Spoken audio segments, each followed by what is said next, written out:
Okay, I had to restart this post because I said something I shouldn't have said. Okay, so first off, I'm alive. I came home from the hospital in a very severe CFS flare. And I didn't really admit it. It's hard for us to admit it. And I think what allowed me to finally admit it was a very traumatizing palliative evaluation. I currently don't have palliative care because of multiple issues that hopefully I will post later. I've had multiple traumatic visits. The level of medical trauma I have been dealing with is astronomical. I am tired. I am beaten. And I'm still in severe ME/CFS, the very severe ME/CFS. I've had multiple doctor's appointments back to back. Some good, some bad, some 50-50. So, pain management doctor, but the fellow wrote the note all wrong, and then the nurses were horrible to me. And I'm a nurse, so it takes a lot for me to say nurses were horrible. I'm actually printing everything out and bringing it to my trigger point injection, so hopefully he can fix the note and update the new note.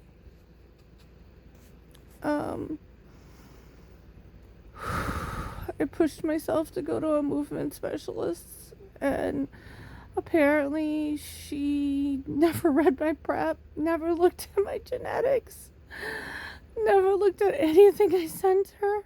I literally sent her a packet. I think I need neuroimmune.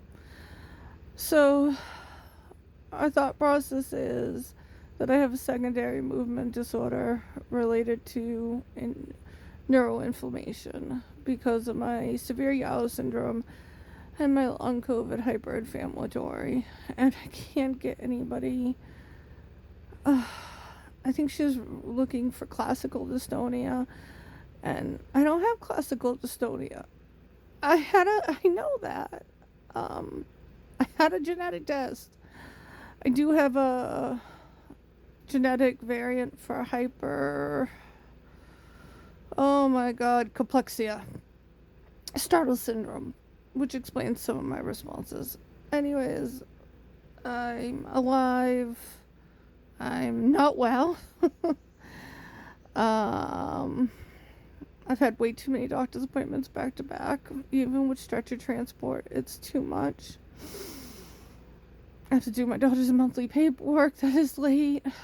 I had to prepare for my cardiology appointment. At least he's a sweetheart. I love him. We're trying. I'm still doing the recover representative stuff when I can from bed, even though I do have an NCAG meeting to make up. I'm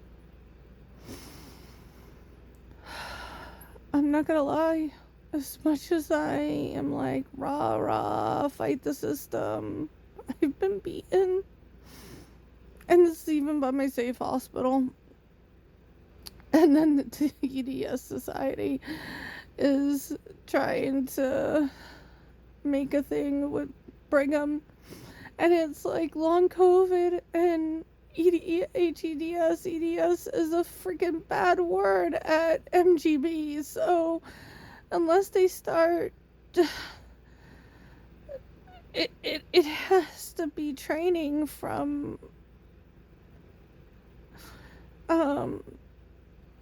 hospitalists and specialists on down. Like, you're developing this program with PCPs, you want long COVID to go to PCPs, but like, if specialists think they're bad words, it's not gonna make a difference. I mean, I have some wonderful specialists, but like, I gave in and I saw a different liver doctor, and she's not listening to me about, yeah, I have fatty liver, but I also have Yao syndrome with a CRP of 114 and an ESR of 57, an LDH of 245, and an aldolase of 9.9, if I remember correctly. Those numbers might not be exact, but it's the aldolase that I'm not positive on. Like,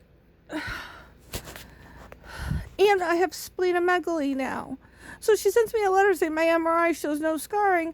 It only saw a portion of the fucking liver. It didn't get the whole thing. Like, I'm being written off.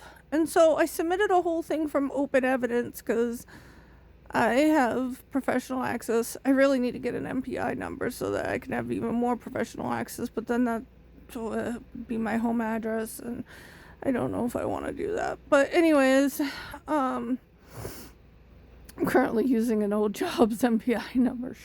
But I am a medical professional, and open evidence should have a different way than just a fudging MPI number to prove it. But anyways, another story for another day. But everything I submitted is from open evidence, not just regular AI. Okay, like, so I asked for intending review, and if Dr. Corey, I hate saying doctor's name, if the first doctor doesn't take it, I want to see my preferred provider. I know somebody through the long COVID clinic that saw somebody, and I was so worried about my liver. I pushed it up, and I didn't wait for this lady to get off maternity leave, and I am now bloody regretting it. So Monday, I'm going to actually have my advocate call and see if she can get me scheduled with the person I want to see, and see if it can be virtual, because I'm dying from appointments. I don't know how to get my daughter to the appointment she needs. My husband, we did finally, I have an aide who is wonderful with personal care. But when it comes to the cleaning that I need done, I say it's my penance for being a homemaker. When I was in a home health aide, when I was in my 20s, I probably didn't clean well either. But my 14-year-old with freaking autism and pathological demand avoidance can clean a bathroom better than she can. I'm sorry, I'm offloading. I don't mean to just offload. I just feel so bad I haven't made a video in so long. I did not mean for this to be a fucking crying video. But I have not addressed the medical trauma. Maybe that will be my next series to help me fucking address the medical trauma, because I have not addressed it. And it keeps happening. Now this is muscular movement disorder doctor, and I'm so scared that they're gonna, and I believe that FMD is a real disorder. But I've been examined for that multiple times, and I do not have positive signs. It's a secondary movement disorder. It was brought on by long COVID. I had some symptoms genetically for the hypercomplexity part, but it was brought on by long COVID, hyperinflammatory. It's brought on by cytokines and MCAS and inflammation from my Yao syndrome. I will give her credit, she knew what Yao syndrome was. Nobody knows what Yao syndrome is. She asked me if I was diagnosed genetically, and I said yes. And I was like having trouble remember. I was in such brain fog. And I'm so tired. I said I was not going to make a crying video. I'm just so tired. So she was going to send me to the movement center and see if Dr. Sharma would be willing to see me, or her partner. I was supposed to see Dr. Sharma to begin with, but I took her because she had an earlier appointment and I was in crisis. Dr. Clunch says he's going to write me a letter. I can't keep doing this. I can't keep pushing myself to the point of losing functional abilities for people that do not understand long COVID and severe MEC via CFS. I freaking can't. And you guys have the top specialists, and yet your specialists outside of those specialties don't believe it.